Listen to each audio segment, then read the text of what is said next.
Welcome to the Property Couch, where each week you get to listen to two of Australia's leading property experts as they share with you the insider's guide to property investing.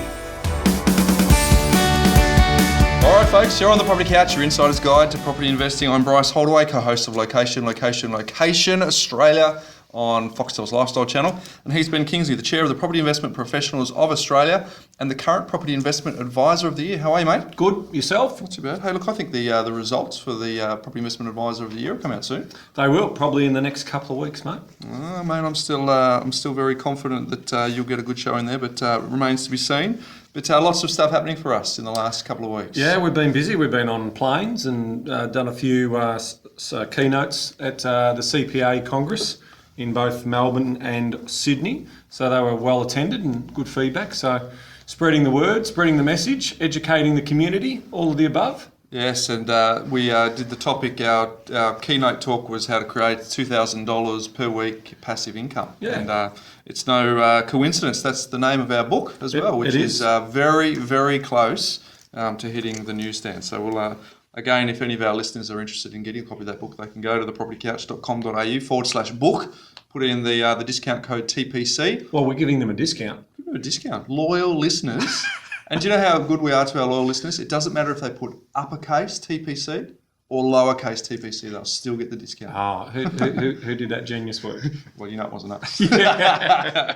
So if you're interested in having a look at that advanced copy, we can get that out to you. But a couple of things. Interest rates went down. No, not yet.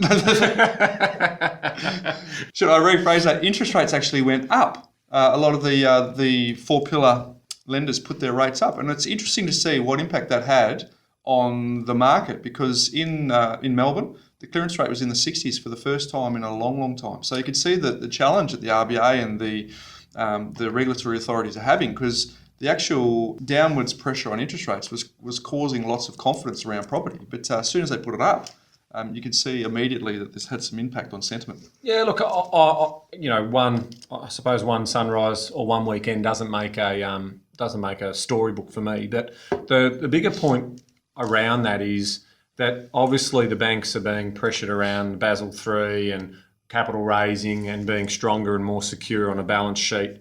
I mean, at the end of the day, the banks lend money, grab more money, package it up, lend more money. So their times multiple on what they lend compared to their asset base is extraordinary. I think it's even sort of something like 10 times or 8%. So they lend out basically an extraordinary amount of money based on their balance sheet. But that's what their job is, and that's where they make their money. They charge a margin on that. So we did see the Big Four move. Westpac took the heat this time around. I reckon they go for a walk in the park and basically work out, all right, whose turn is it to take Is it a bit like those, those TV series where they sit in the park and they pretend they're not talking to each other and they're not facing each other? Yeah, it's not collusion, that's illegal. But I do think, all right, whose turn is it to get whacked by the public? And I think Westpac put their hand up this time and everyone's followed. Including obviously some of the second-tier lenders, the Macquaries and the Suncorps and so forth. So it is what it is. I'm not too fussed about it. I think reading even deeper into the numbers, and we saw inflation numbers come out yesterday, and they were lower than expected. So that has given some further ammunition for the RBA to look at cutting rates. So, they have had a history of cutting rates on Melbourne Cup Day. Mm-hmm. So while us Melburnians have a break, they make money a little bit cheaper for us. But here's the deal, everyone. What's going to happen is the residential space is effectively off limits. So this is my read on the situation. So when the interest rates went up through the banks, they only changed the rates for residential mortgages. They didn't adjust business lending. So I have no doubt that as part of the levers that government and their regulatory authorities are doing is all about slowing down the residential property market but keeping business moving. So that would be my justification for another rate cut next Tuesday. So if we do see the RBA go, they'll fluff it out a little bit more, but in reality, that's about making lending for businesses, which is going to drive jobs growth and economic prosperity, leave the gate open for them. And that's what they're looking for. But I don't expect the banks to pass on all of the cuts. I expect them to pass on a small percentage. So it wouldn't surprise me if it's a 25% rate cut and 10% only being passed on to residential mortgage holders. Because it's clear they don't want the growth to come from residential real estate, but they need the growth to come from somewhere. So if they can drop the rate and entice more businesses to borrow more money and get more capital projects underway so that they can then employ more people, because the employment rate probably is a little bit higher than they'd like it to be. Definitely. And they want to drive the dollar down so they can entice tourism, they can entice education, a lot of other things into this country outside of residential real estate. Absolutely. I can tell you on the ground, listeners, that I am getting clients who are emailing me saying that the rise in interest rates by the big pillars and the bigger second tiers is actually having an impact on their sentiment. Okay. Quite often they're not as bullish as they were. And Ben is absolutely right that one weekend doesn't make a trend. But it's certainly going against a long-standing trend of rates going down and people thinking that the sun will always shine with property. But my own view is that it's a positive thing if residential real estate doesn't have, it's not the flavour of the month from everyone. It needs to be sustainable. You need growth rates that are 7 to 10% consistently over time to have a sustainable sector. Otherwise, you'll just get boom and bust. Yeah, I mean, we just don't want too many people playing in this space. By that, I mean, we can't have 50% of all new transactions being investors when traditionally we wanted around 30%. So if we are seeing these sort of peaks in more people going into bricks and mortar investing, it actually means that some of them are going to make losses because, you can't have the vacancy rate levels. You can't push demand higher where values are unsustainable. So again, we've always talked about owner-occupiers set the price, they're price makers, and we're price takers. The moment that equilibrium changes, you bring volatility in the market. It's evidenced in mining towns where you see the majority of the people own properties in mining towns are investors, around 70%. And so when the economic impact and the slowdown occurs, the baby's left holding the bathwater and there's catastrophic results in regards to valuations. So we don't even want to see that in the city locations. We're all about a sustainable, long-term investment play, and we don't want these speculators in our industry. Yes, very true. I was asked to contribute to a piece in the Australian Property Investor magazine last week that'll come out shortly where a young investor had bought their first investment property and they'd done a good job. And the second one they bought in a mining town. And they're now trying to ask for advice on how do they recover from a negative equity position of over a couple of $100,000. Yeah. And that's interesting that is in a mining town, so it's away from a capital city. Yep. I think we're going to see more and more investors in the next sort of 12 and 15 and 18 months asking for the same advice on how they actually recover from a negative equity situation, even though they're in the big smoke. Because they're going to be in, we talked about it so often, it's now a mantra of off-the-plan apartments and house and land packages, but quite often some of these people that are getting involved in that in speculative activities, they're going to be now coming to people like your, PIPA, and they're going to ask all the qualified property investment advisors, how do I recover from a balance sheet that's showing a negative position? And that's going to be scary, unless people sit in the corner and don't tell anyone about it. Look, and we're all about giving real-life examples, Bryce, aren't we? So here's another one. About 18 months ago, we were contacted by a couple who have, I think they'd bought around $1.5 million worth of property in mining centres in Queensland. And some of those properties, and cringing listeners, you ready for this? Brace yourself. They paid around $450,000 to $485,000, and those properties are now showing valuations of $125,000, Ouch. up to $250,000. Now, here's the challenge for me as an advisor who has to come in and clean that mess up. Because those valuations have been so smashed, then I've got a negative equity situation. So I can't even realise the loss, because I can't place the debt against the other securities. So their loan to value ratio is now sitting at 104%. So we're trying to work out a strategy of holding. Now, fortunately, even though there were some long periods of vacancies, we've got each property let, and we're now working through a strategy and trying to work out what it does. Now, what does it mean in real terms for this couple? It means, and one of them's 55 now and the other one's 50. So it means that they absolutely have to work for another 10 years. as a minimum. On top of what they'd planned. Correct, on top of what they planned, because their overall debt, they've got a couple of reasonable properties in their portfolio, but because of obviously this these 3 or 4 properties that have been absolutely smashed, that's why our loan to value ratio is so high.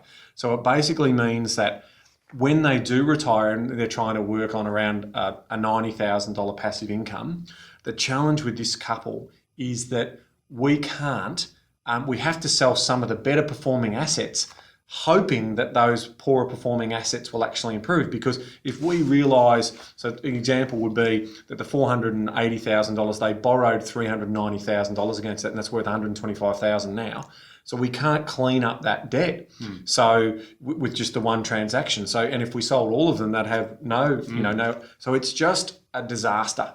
And, if I can warn listeners, and this is why we do this podcast, that's a perfect story of the perfect storm, where they were taken. Perfect storm. Yeah. It is. They've been taken into, and they were advised. They were these. Well, in their view, they were advised, but they were advised by sales agents taking commission on these new properties in these new areas, with no real skill in what they're doing. So these advisors, when they were doing it, economic boom, shortage of accommodation, $800 a week rent, it all made sense, but gone.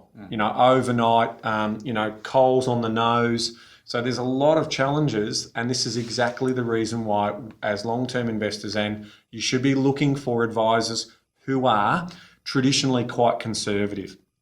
Don't chase the next big thing. Don't get hooked into the emails that come out about instant equity and going into the best next location. There is a real science to what we do here, and you need to make sure that when you are following the science, it's a sustainable measure of what's going to happen in an area. That's my rant anyway. No, I think it's a very good point. I think if any of the listeners are actually looking to see our book in the bookstore, you won't see it next to the one with the Ferrari and the Learjet, because when we decided whether or not we're going to write the book, let's be honest, the world doesn't need another property investment book. It certainly doesn't. No. So we decided we'd take a different view of that. But I always think what you just described then is almost like, imagine taking your kids to the school carnival and you're sitting there watching them race, and they're about to run a 400-metre race, and they're at the starting line, and before they do the gun, you go and grab your son or your daughter, and you walk them up to the 200-metre line, so it looks like they've got a 200-metre head start, but instead of facing forwards, spin them around and make them face the start line. As soon as the gun goes off, they've got to run to the start line before they can turn around and run the race. In the meantime, the other people who've started at the start line are miles in front. That's the frustration of being in a negative equity position and trying to punch your way out of it. It's demoralising. So absolutely. So couldn't think of anything worse. All right. So what we're going to talk about now is the PIPA research. So what I'm really proud about this, but we went out to all of our members in September, and all the great members got on board. So all of the big people in the business, Michael Yardney, all of our main players in the industry. Damien Collins, Steve Waters, and all of our great big size databases went out to their database and we got some really good responses. I mean, we got over 1,063 responses, which is a big number when we're doing these types of research pieces.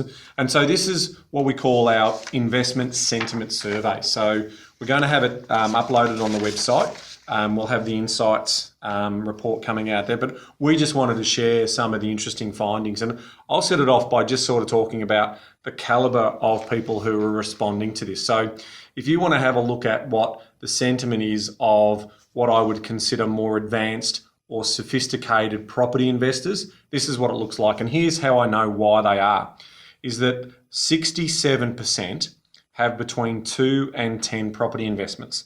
Now, we know, you've heard us talk about before, roughly 73%, when we were doing the 2011 ATO numbers. It's probably now about 75%, I reckon, to maybe even 80 has one investment property. So here we are talking to a group of people who have quite a lot of properties, and we've got some insights in terms of how they're thinking. Yeah, I think it's really positive, Ben. I think that's good for our first-time listeners or those who actually haven't invested in property, to see how the experienced investors think. One of the things I've just noticed here, and is only 54% of investors are using negative gearing. So the remaining 46% have got positive cash flow. So if we rewind to one of the earlier episodes we did on the podcast about whacking negative gearing with a big stick, the sophisticated investors, some of them are paying tax rather than getting a tax benefit from it. So that's absolutely. And if they divest later down the track, they're also going to have a capital gain event, which is going to put more money in the government coffers. So from our point of view, it's another supporting message to sort of say you don't invest to run at a loss. You invest for long-term growth and also long-term passive income. And the better the growth you get, usually the better rent you can charge. Okay, so that's a good message to sort of focus on a growth story if you've got the surplus cash in the early stages to support it until such time as the property supports itself. If you don't have that surplus cash, we will be chasing some yielding assets and also, focusing on some depreciation that we might be able to get even in existing property. Yeah, and I always say to clients that even though you are getting tax benefits, you don't actually get those tax benefits to go into a shopping spree. You're actually putting it towards the portfolio. So whilst they're nice, they shouldn't be the reason why you invest. Now, it's interesting if you go, why is investing in property the most attractive investment choice right now? I'm really encouraged by sophisticated investors. 2% of them said negative gearing benefits. Yep. Again, it shows that the smarter people in town, the ones who are in it for the long term, are basically saying, we're doing this for wealth creation. Well, interesting you say that. Long-term wealth benefits, by far, the strongest response at 42%, with capital growth opportunities 19%, which kind of are a derivative of each so other. Over 50%, exactly right, saying that, we're doing this because we want to be self-funding retirees. And you also notice for those newbies, the first-timers to us, what's really important about that is you can see that one property is not going to get the job done. You need to build out a portfolio of property, which is an important message there as well. This bit here you've got here, what is currently the biggest concern for you as a property investor, ranked 1 to 8? Number 1, interestingly, is tightening of investor lending. Yeah, so look, that's, again, we've talked about a sustainable industry. We don't want speculation in our industry because it doesn't do anything for, people losing money, and when they get, when they lose money, potentially government intervention, is again, 1% do the bad thing, people lose money and they put too much compliance and regulation on industry. Now, we're about regulation, don't get me wrong, but we're about a sustainable industry over the long term. Now, that tells us that APRA is also about that, and so is obviously the RBA in terms of what they're going to do around cash rates. And that's just basically saying to us that, yes, sophisticated investors who have already got multiple properties and would have some debt in that portfolio are now being restricted in terms of what they can potentially borrow, and it's slowing them down in making that next decision. Well, it's a good thing, because I think everyone should have the opportunity to invest in property, but not everyone should be investing in property. So I think that's not a bad thing that the lenders are doing to make sure that it doesn't have an unsustainable property market by having too many investors in the market, because we always talk about equilibrium being 70% owner-occupiers, 30% investors, and there'll be slight adjustments to that. But interesting, the second response was a correction in property prices. And I think it all, I get this all the time, being in Melbourne, a client will say, isn't Melbourne a bad place to invest? I said, well, you're not buying Melbourne. Yeah. You're buying a property in a localised suburb, in a localised region. So in terms of if you're buying the right properties, keeping in mind macro forces that are at play, and making sure you keep an eye on where the median price is and what people can afford, and understanding that income is a driver, I absolutely think that there's parts of Melbourne that will have some form of correction in terms of pricing. But I also think there's really a lot of great parts of Melbourne that will have really good sustainable periods of ongoing capital growth. So a correction in property prices, I think the fear can be allayed once you realise you're not buying the market, you're buying one property in an area. Correct. And if I can add to that, you may see us contradict ourselves when we're in the media. And what I mean by that is that when we're on television, or when we're writing, or putting a comment in press or whatever it may be, in a very small snippet or a soundbite effectively, we've got to talk about the Melbourne market, we've got to talk about the Sydney market, the Brisbane market, etc., as one whole market. We've talked about before that there are markets within markets. So, I was obviously in the papers heavily yesterday with the release of this report. So I was in the Fin Review, the Sydney Morning Herald, the Herald Sun, the Age, etc., etc., etc. And some of that commentary I made was around Brisbane, Sydney, Melbourne, saying that Sydney's pretty much, at the top of its cycle. Melbourne's not far off that. Brisbane's got some upside. Other markets like Adelaide probably need to have the ruler run over them. Now, that's all I can say, because if I was to sit there and go, right, so how long have I got? Yeah. Tell me what's happening in Unley. Yeah. So that's the question that we've got to understand. So when you're in this podcast, we will spend more time in talking in more detail because we have basically the floor and we can talk about it. But when we're in the media, you'll hear us basically say things like, we think Melbourne's, getting close to the top of the cycle, yet as you've said, we're buying here. Yeah, I think for the benefit of the listeners, and that's a really good point about the media, when you open the Woman's Day or the Women's Weekly, the front page is always, it's got a headline about diets. If it's royal family or diets, it's always picked up. In the property investment world, the equivalent of the word diet is hot spotting. And as soon as there's the word hot spotting on the front page, people generally pick that up. But for clarity, if a journalist asks us to talk about hot spotting, we will. But if you go into the detail, we normally say we don't believe in hotspots. We believe there's fundamentals that you should follow each and every time. So I think it's a really good point about the messages that people have. We did the CPA Congress talk in Melbourne and Sydney in the last couple of weeks, and I got up and I spoke about the fact that, the portfolios that we build for clients typically have the principal place of residence and 3 to 5 investment properties. And I said to the people in the room, that could confuse you, because every time you pick up a magazine or some form of media outlet, isn't it 11 properties in 11 minutes or 22 properties in 22 seconds? And so in the absence of, people being real, that's what you think is the norm. Yeah, and or my favourite is the 24-year-old with 14 properties or something like that, and I think, well, I'm missing out. So I've got to move. Now they're taking extraordinary risks. They're potentially buying substandard assets that no wonder they're positively geared, because no one will live in the area without a wrought iron fence out the front that people can get spiked on. Yeah. So they're the types of things that I'd be talking about in terms of looking at that. So again, another good message in there.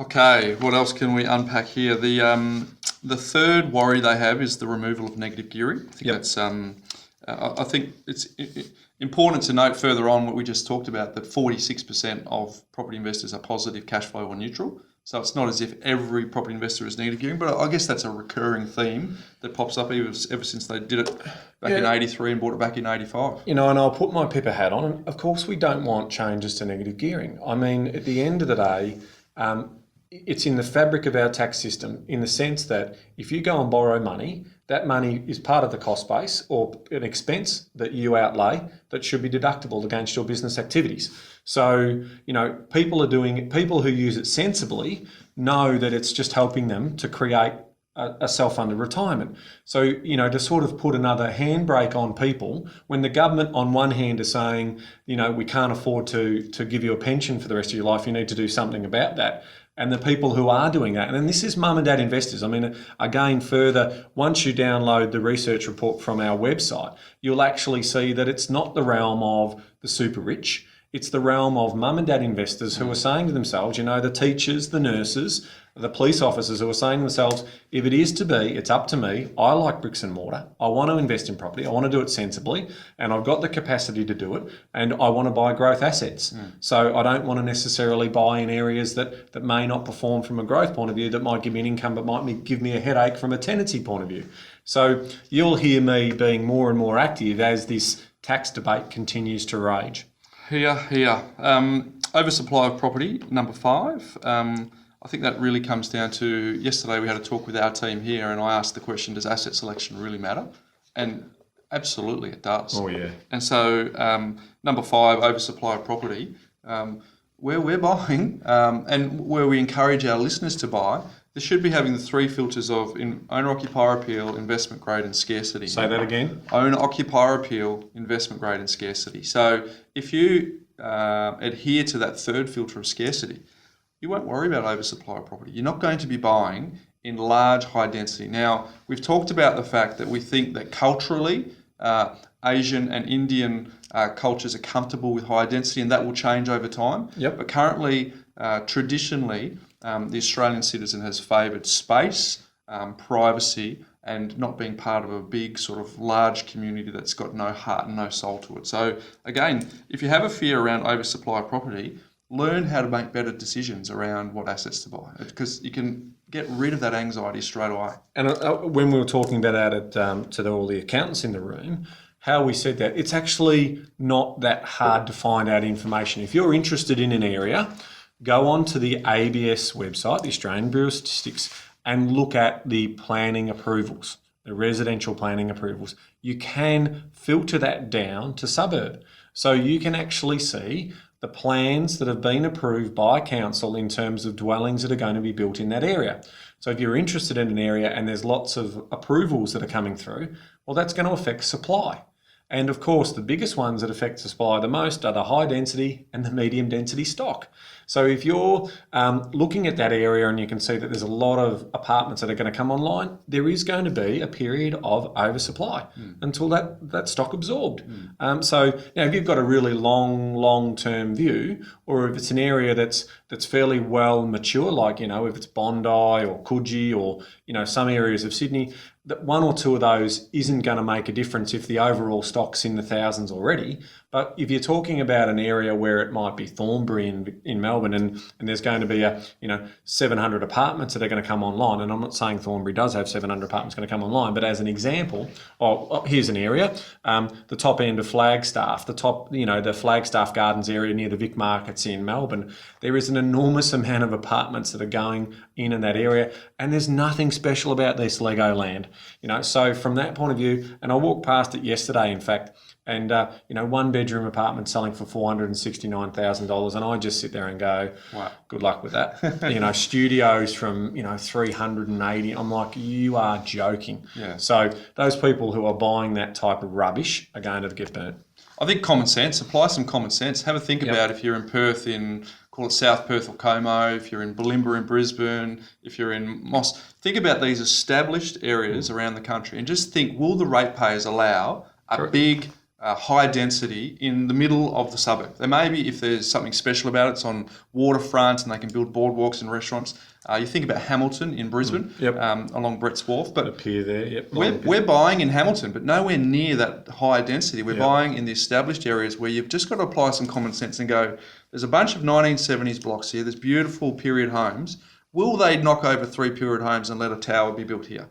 It's not impossible, but highly unlikely. So sometimes it's just applying some common sense. Yeah, and the same for house and land stuff. If you've got greenfield areas or, land that's going to be subdivided, the developers create artificial scarcity by releasing them in stages. Stage 1's going to be released now, stage 2 tomorrow, and stage 3, down the track. So they're trying to create this sense of scarcity when we all know they're all going to be sold off at some point. There's no scarcity there. So you can also get caught out in house and land and new estate areas around supply as well. Very, very true. I just noticed this bit here. Almost 3/4 of the investors who made a purchase in the last year purchased an existing property. Again, I suppose experienced investors are buying existing property. And what I love about this story too is because this is obviously a sentiment survey of all PIPA members, it does say to me that the good PIPA members are doing good work with their clients, and that's a great story. That's what we want to hear. We don't, we want to get rid of the spruiking. We want to basically work on the professional development of the industry, and the fact that the majority of the smarter investor is going for existing over new is a good indication of that. So therefore, they don't have to worry about oversupply then if they're going for existing stock, generally speaking. Correct. That's exactly right. I mean, they'll still have to see what's around the corner that might be built, but in relative terms, it's a safer bet. Yeah, very good. All right, folks. Well, if you're interested in having a look at that report, go to thepropertycouch.com.au. Ibis will put a copy of that up for you to download.